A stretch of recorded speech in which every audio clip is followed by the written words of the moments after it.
Hello and welcome to Health Chat program. This is a program that looks at various health issues and other related issues concerning our health. In today's episode, we are looking at children with special needs. And so to help me look at this very important issue, I have with me Ezra Chalimwansa, who is the Secretary General from Center for Persons with Disability. Welcome to today's program. Hello, Faith. Hello, viewers. It's nice to be here. Thank you so much. I also have Elizabeth Chisoya, who is Director of Mount Sensory International School. Welcome to today's program. Hello, Faith, and hello, viewers. And on my far right there, I have Melisha Jackson, who is coming in as a parent with a child who has special needs. Welcome to today's program. Thank you, Faith. Welcome, viewers. You're welcome to Zani Studios. Thank you. I'll start with Ezra. You are coming from, Center for Persons with Disability. What are you dealing in as, an organization? Well, that's a good question. Center for Persons with Disabilities is an organization that is passionate about different challenges that people have out there. Yeah, various health ailments that people have, special needs and different, to mention just a few. But then in our areas of engagement, we work with different schools, the communities, and parents so that we can look at how best we can transform and change the lives of these dear ones in the communities so that they can also live a life that is nice to look at and an enjoyable life. Do other things that everybody else is doing. Get to school without discrimination, get to work without discrimination, and just be looked at like any other person in general. Great. Elizabeth, you're coming from Mount Sensory International School. What is this school all about? Well, Mount Sensory International School, it's an inclusive school, meaning it caters children with special needs and even those who don't have any needs to say. To be specific, we have children who are on the spectrum, which is autism. And being a spectrum, we have different types of children, starting from high functioning, maybe including those who may be on the severe side. Yeah, so they are all included in the same classrooms. So we don't segregate them to say, no, this one is on the spectrum, this one is not on the spectrum, but they are all embraced, so to say. Yeah. You've mentioned of children being on the spectrum. Maybe for the sake of our viewers, if we talk of children with special needs, how can we define special needs? What is there to talk about? So I'll narrow it to autism, which we have at school. Autism is a condition which is said to be a neurodevelopmental condition which affects how the brain functions. It also affects the social life of an individual. It will affect their behaviors, which are the so-called culture norms will say, no, this behavior is not acceptable. So individuals who are on the spectrum, they are affected on how to follow the culture of norms of society. However, as a school, we have made the environment to be in such a way that even the conditions or the social life which other society cannot accept it will still embrace it. So individuals on the spectrum, I'll give an example, they'll have difficulties to socialize with you because you are expecting them to have an eye contact like I'm doing with you right now, but they may not have 100% eye contact. And then in our culture norms, if I'm not looking at you whilst you're talking to me, it means I'm being naughty. That very much. But when you come to the spectrum, it's really hectic for me to look direct into your eyes because there might be hypersensitivity to light, which is in the studio, hypersensitivity to sound. I can hear a fan. The way I'll hear it, it's not the way a person on the spectrum is going to hear that sound. So all those stimulus outside the environment, it affects how the brain is going to function on that particular day or that particular time. And those are the things which society has taken for granted of not understanding what is causing this individual to perform or to behave in this way. And these are the things which happen even in the workplace. We have adults who are on the spectrum, but they are not understood in the workplace. Instead, they are labeled to say, this person is just difficult, this person is stubborn, this person just wants specific things. In life, there are no specific things. So we always want someone to adapt to the environment, even when it's not the way it's supposed to be. Let every person be liberal, do what they want to do. Yeah. All right. Melisha, you are actually living, in this moment where you have a child, with special needs. Maybe tell us your story. How did it start? Okay, when he was born, he was born with tetralogy of Fallot, which is a heart condition. Oh. It's a heart condition, so his valves were a bit small, and they needed to be opened up a bit so the blood could flow properly. Yes. That was then corrected, and at the age of, I'd say maybe 3 months, 3-4 months, I noticed his motor skills weren't up how they're supposed to be, because I'm a mother of 3 other kids. So I've always kept an eye on him, and it didn't seem normal, some of the things that you're doing. He wasn't picking up. So when he went for his operation when he was 1, we decided to get him tested, and that's how we found out he was diagnosed with Dandy Walker syndrome.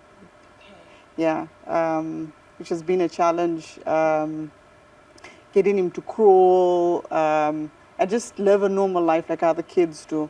But very determined boy. We skipped the crawling stage. He used to drag himself on the floor to get where he wanted to go. I remember when he turned 1.5, and we went to game, and he was very excited because he saw bicycles. And I was like, you won't ride this thing. We put him on just to see. Put his legs by the pedals, and he, I cried. Wow. I couldn't believe it. So that's how that journey's been. He gets his strength mainly from me, because I push him. Yeah. How I old push is the him. boy now? He's now 17. 17. 17 years old, yes. Great. Yeah. It sounds great, and a great story indeed already. Thank you. Ezra, you are dealing with different organizations, schools, parents, and all that. How are you fitting into these people's lives, and how are you just uplifting their lives as an organization? Well, the matters of transforming lives of persons with various challenges requires a lot of support, a lot of support. So parents from the communities, they need a lot of support. The schools themselves, they need a lot of support as well. So engaging on the aspect of parents, we get the first hand of stories that they face and the challenges that the children they face in schools, the discrimination in the schools, in the communities, and we come in to try to address all this so that their lives can be, they can lead normal lives like any other person. Yeah, so then we also try to look at how are they handled? Do they have the mentorship that is required? Do they have the right connections to lead them to actualize the power of their dreams? So, and that's where now we work with different organizations like Special Olympics, which has got various opportunities for such dear ones so that they can thrive. There are those that may find it difficult to achieve academically. They might thrive under Special Olympics. Yeah, so those are some of the ways that we try to engage. And if we have to change the perception that is there down on the ground, schools become a resourceful center where we can leverage on to create a different community that can look at these matters with a different perspective, other than the already existing community that is, apathetic to what others are going through. We want a more conducive, a more sound environment that can make others thrive. Right. Elizabeth, what types of conditions are there, apart from just one being on the spectrum? Are there types, are there stages? What is it that you deal with? Wow, so when we look at the spectrum, it's something very interesting, Faith. So you find that a child won't only be autistic, but they'll still have these other various maybe stereotypes coming in the sense that one might be on the spectrum, then they also have hyperactive disorders. One might be on the spectrum, but also maybe they are dyslexic. So dyslexia is someone who has difficulties in reading. Yes. So as a school, we do what we call school-based assessment. In the school-based assessment, we try to check what could be the gap in that person. And also just the spectrum itself, we also have those who are non-verbal. Non-verbal means someone cannot communicate through speech or through speaking like I'm talking, but they'll use gestures, they'll use signs in order for them to communicate. They will scream, then you need to know why is this child screaming. So now it's the duty of us practitioners, or parents and guardians to understand, to say, okay, this stage, if my child screams and then this child is non-verbal, cannot communicate through speech, what are they trying to communicate? Okay, if this child, maybe they throw up a meltdown or a tantrum, what are they trying to communicate? Because all those things won't just come from without. There must be something which is going to trigger. So as a school which has various types of children on the spectrum, the non-verbal, those who have developed speech, but we still need to develop it further, we have activities which we have put in place in order for the children to be helped and fit in with other children. And we have also tried our best to reduce the stigma, starting from the teachers and the learners. So our learners, even those who are not on the spectrum, they are able to embrace their friends who are on the spectrum, and they're able to know how to help them, what's the intervention strategies they can put in place if the child throws up a tantrum while they're in the classroom. Okay. Yeah. Great. Melisha, you've actually moved from day one to now. We are talking of the boy being 17 years, meaning you've gone through stages and all. How have you managed to go through this world? For me, I think it's more having this bond with your child, that you understand each other. Yeah, you have a very compassionate heart, because whatever you give off, they pick up. Okay. So if you want them to be winners, they will be champions. So it's all about guidance, a lot of hard work, patience, love, especially. Yeah, that will definitely push them. Right. Yeah. We're talking of so many issues here, ranging, from teachers being involved, parents being involved. Now, as CPD, you are coming up with a lot more activities to see to it that we enhance the lives of this, special group of people. You're talking of your program. How is your program running? Or how is it going to run?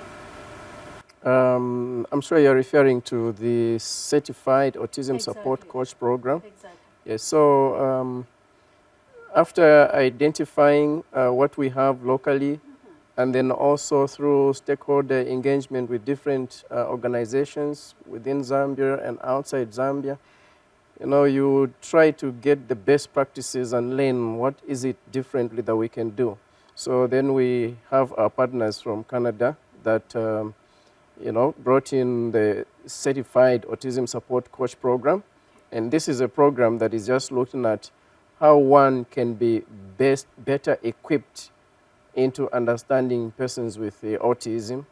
And then also, additionally, some of the tools that they use in Canada, in Western countries, like, I'll give you an example, the calming vest. Yeah. She spoke about, Elizabeth did speak about, sometimes they would throw tantrums and what. Yes, So yes. I've not seen the calming vest here in Zambia, but these are some of the things that they're using in Canada. So it's a vest that has got, sensors in different parts of the body. So when a child wears that, it's able to help communicate to the brain, and then the child easily get into a mode that is easy to, to communicate with them and probably to facilitate a therapy session. Yeah, so this program originally cost $995, But after negotiations with our partners from Canada, so we arrived at having it cost $449 only. So there was a change to the program. You may wish to know that the program was supposed to start on the 1st of July, but the program will instead start on the 1st of August. Now, reason, we cannot shut down a program or discontinue a program that is impactful on the lives of children, that is a life changer to parents, to children, the affected, the caregivers, and the community, everybody interested in this that we're talking about. It is a life changer. So then we have the applicants who applied into the program. So we have some who are unable to afford the fees for now, but they ask for a leeway to be given at least a bit more time, so they can organize themselves and be able to pay for the course before we get it launched. Because, by the way, it's the first time that we're doing this program in Zambia. Yeah, although it's a program that is open to everybody around the globe who is able to register, to enroll into the program, because it will be an online program. Yes, and then we have others who may want to sponsor, who have also asked for a date to be shifted a bit, because they are considering one or two things internal administratively, if they can bring in 1 or 2 students and have them sponsored for the program. So for that, we had to move it to the 1st of August. August, okay, great. Elizabeth, Ezra here has spoken to a very important initiative which CPD is coming up with. Maybe just coming to your institution, how much do you have in terms of human resource which is trained to handle such kind of a special, type of children? So as a multisensory international school, we have teachers who have been trained from Zambia Institute of Special Education, and we also have teachers who are not like trained as special needs teachers, but they are just typical teachers. However, as a school, we also have internal training every month. We pick up topics, or we pick up hot topics for the school. We ask teachers, how was the week? How was the month? Did we fare well? Didn't we do well? What is new? And then as teachers, we do some training within the school. This has been very helpful, and it is one of the requirements from the Ministry of Education that we do in-house training. We do this because when we look at human resource, whether they are trained as special needs teachers or not, when you look at autism, I think a parent will agree with me that things can change at any time. Okay. There can be a trait which you have never seen, which can come, and then you start wondering to say, how am I going to handle this? So as a team, we'll look at what has changed in this child, and then we need to track. Hence, parental involvement comes in, where you need to find out, has something changed at home? Has something changed at school? Well, what has made this child's behavior to turn upside down? Or what has made this child's behavior to go in an acceptable way when the child was just making good progress? So the spectrum is something which someone should not take for granted to say, I know autism, then what fits one person can fit all. There's nothing like that. A method which I would use today might not work the following day. So we are, as practitioners working with children on the spectrum, we are always on the lookout to say, what other strategy can I use? We are improving our strategies almost each and every day. Ezra mentioned about the weight vest. So there is a weight vest under sensory integration. Spectrum, there are children who are either hypersensitivity or hypersensitivity to stimulus or anything to do with senses. So the weight vest works in a way it helps to calm or regulate the senses, whether the child has thrown up a tantrum or it's a meltdown, which you mentioned that we don't have yet in Zambia, but some parents have been affording to buy from Western countries. and it helps. However, also it does not work for every child. Being a spectrum, for other child it will work, for another child it will not work. Yeah. So a typical autism environment should also have what we call a sensory room. So human resource needs to be trained on how to use the sensory room. So a sensory room, it will be dark, to reduce any sensory stimulus to go into the brain. Remember, the brain will receive a lot of stimulus from the sound, from the taste, from the light. So all those things will crash in the brain. So an autistic brain may not have the capacity to differentiate on how things have to work. So there will be more like an electrical impulse. Hence a meltdown or a tantrum will come in.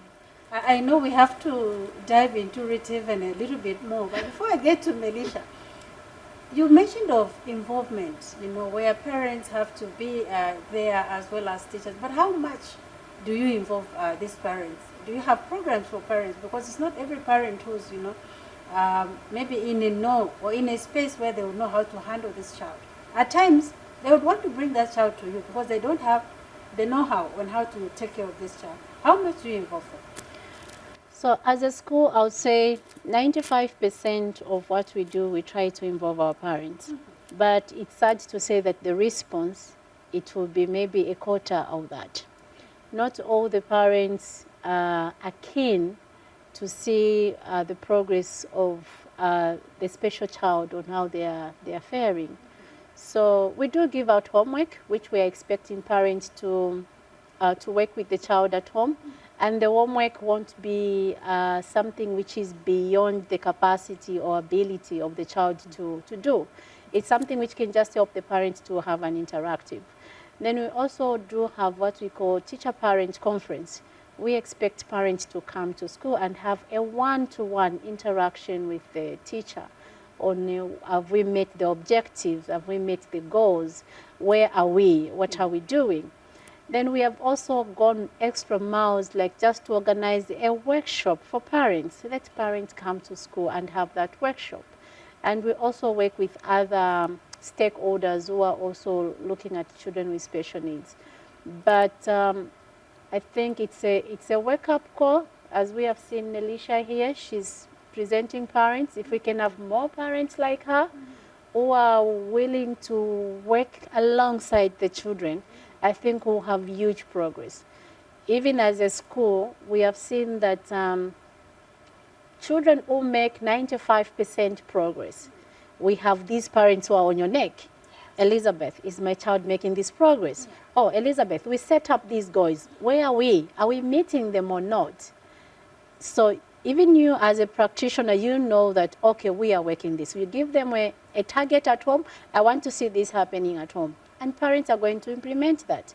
We believe parents have 24/7 to be with the child, and they know better the child than we do. Great. Yeah.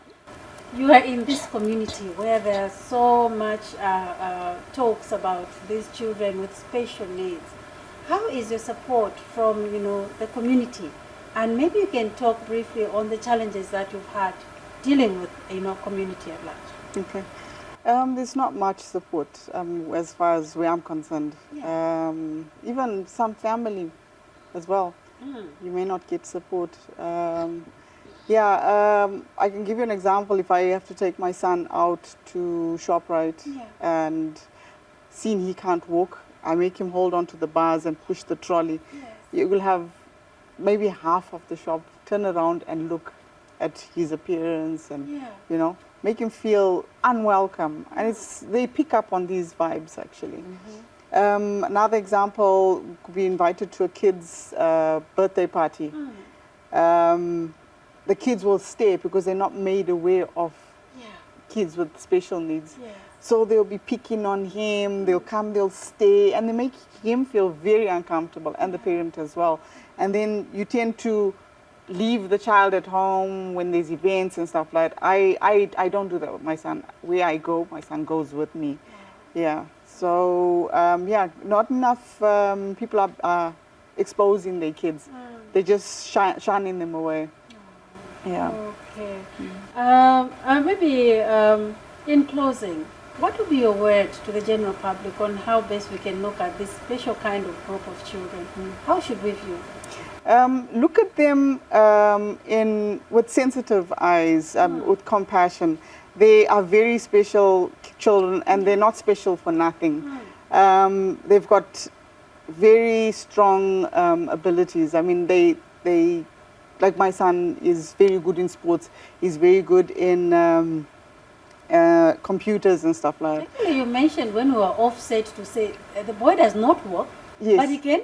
He can ride a bike. Okay. He can swim. Wow. He does bodybuilding. Okay. Yes. And he wishes to do what? He wants to be a DJ when he grows up. A DJ when he Yes. grows up. Yes. We're looking forward to that. Yes. I think we'll be there to testify as well. Thank you. Yes. Elizabeth, as director of Mount Cesare International School, what would be your word to parents, to communities, and would be sponsors to see to it that at least this group of people are helped and they just find a safe place to live in? Your word to the public. I think my words to the public are that parents especially, Yeah. let's embrace these children. They're an asset to the country. We have these big thinkers. It's not just about white-collar jobs. Many individuals on the spectrum, they just have this extra sense where when they do something, it's really amazing, where a neurotypical child cannot do. Let's take them to school. Let's not feel shy because of the community. I think parents, you are the voice for your child. If you parents come out to say, this is my child, with or without a condition, even their self-esteem will also develop. Correct. If parents shy off, even teachers will say, if their parents don't want to take care of the children, who am I? Who are we? Yeah. And then even the child's self-esteem comes down because they feel they don't have the ability to do something. But as parents, let's push them. You can do it. You're actually better than others, which is true. Most of the individuals on the spectrum, they are excellent. I don't teach typical children. I've run away from that. I Yes. only teach children on the spectrum because they are Special awesome. needs. Yeah. So please take your children to school. Great. We hope to come and interact with those children at some point. You'll never go back. Wow. You want to stick I'm around. telling you. Ezra, in closing, what are we looking out to, in terms of the program that you've put in place, why we are working with, amazing parents, schools and all this? What should we look out for, as community, even as a country? What should we look out for? And what would be your word to who would be sponsors? I think number one thing is we want to look at, can I be the person to make an impact in the life of someone? If you're an organization, you're an individual that is so passionate about bringing change, making a transformative change in the life of a person who is living with a condition, this is the platform. We need stakeholder engagement. We need sponsors.